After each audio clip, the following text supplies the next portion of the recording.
salamin eh. So hindi pa naman tapos yung hearing natin eh. O nag-mirror sila. SOP yun doon. Pilidad na hindi gano'n na nangyari.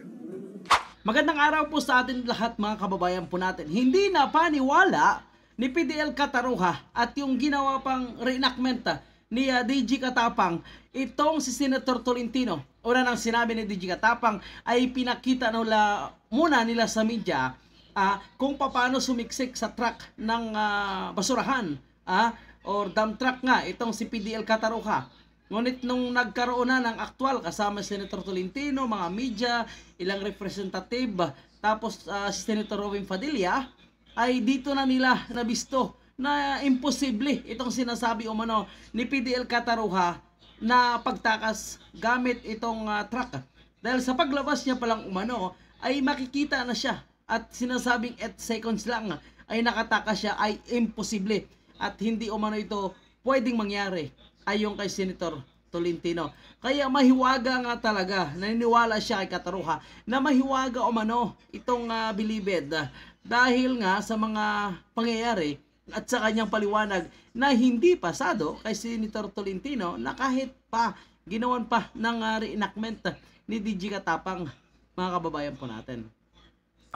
Sa tabi ng garbage truck na siya niyang ginawang shield o taguan para siya ay makapasok sa ilalim ng truck ng basura. Wala din umanong nag-udyok sa kanya o tumulong para siya ay makatakas. Pagdating ng...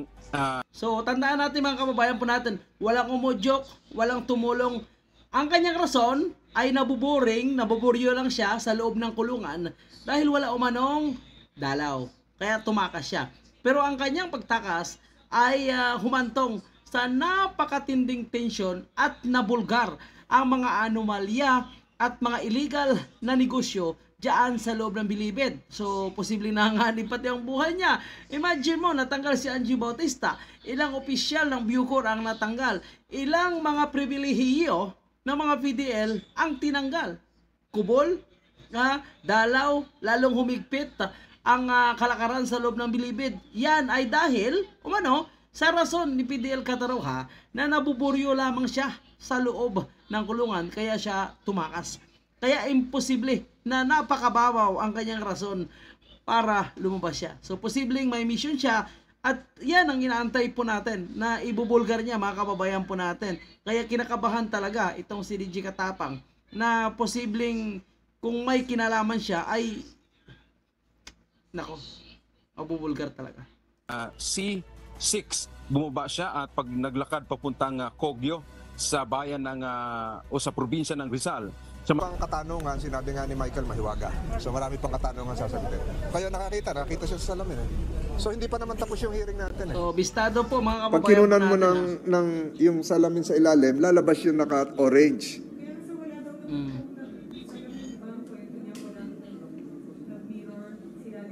Pero ang sabi ng Bucor, nag-mirror sila. SOP yun doon. So, mga kababayan po natin, nagkabistuhan Ang sabi ni Cataruha ay hindi nagmi-mirror, walang aso nung lumabas siya. So, yun ang kanyang palusot. Pero ang paninindigan ng mga Bucor official ay nag-mirror at may aso nga. Mga kababayan po natin, tuwing lumabas o pumasok man ang kahit anong mga sasakyan diyan sa loob ng bilibid. So, komplikado. Ika nga may huwaga.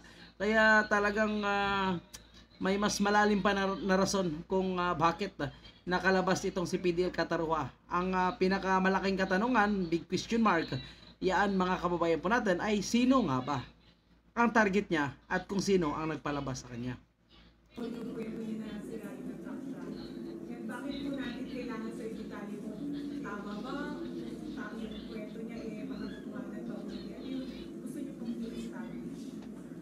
Na may posibilidad na hindi gano'n na nangyari. May posibilidad na hindi siya nandoon kasi may kalayuan yung mainit talaga, may kalayuan yung sa pinagmulan hanggang sa C6. At saka paano mo malalaman na nasa C6 ka na? Nakabaluktot ka lang doon. Di ba? Labo nga.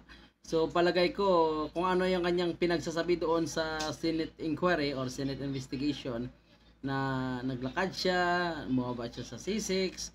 So posible yun ang binigay sa kanya na script na yun ang kanyang rason at sasabihin. Pero malabo eh. Talagang hindi naniniwala itong si Senator Tolentino na tumakas ito gamit sa dump truck. Lalo na yung una niyang sinabi, mga kababayan po natin, ay tumakas siya, ginaya yung stamp. So yun, dalawa na. Ano kayang pangatlong rason niya, mga kababayan po natin? Mukha naman yung kalye.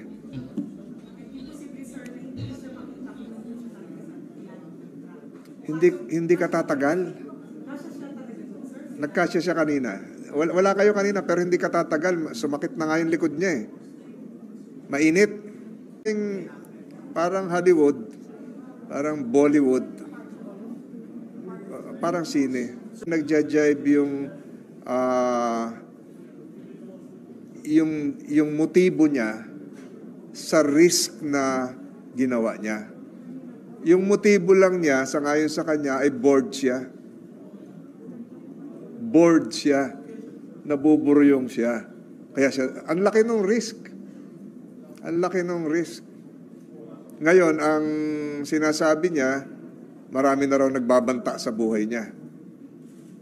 Yun yung kapalit nung freedom from boredom.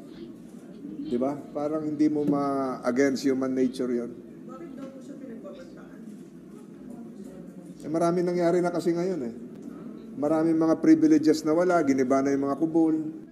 So, yun po mga kababayan po natin, ang sabi niya na nga di ba kanyang buhay. So, normal yan.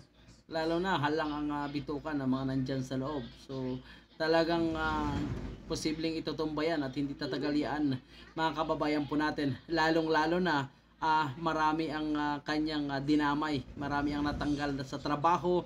Marami ang nawalang negosyo.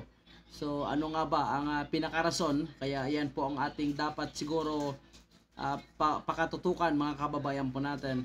Dahil sa magaganap pa na Senate inquiry, baka posibleng magbago itong si PDL Cataruha, lalo na pag inupiran ito ng proteksyon ng ating mga senador, ng ating otoridad, para ikanta niya ang katotohanan sa likod ng kanyang pagtakas sa loob ng bilibid, mga kababayan po natin. So abangan po natin yan, ang magaganap na Senate inquiry, at sa ngayon yan muna yung ating update. Maraming salamat po sa inyong lahat, mga kababayan.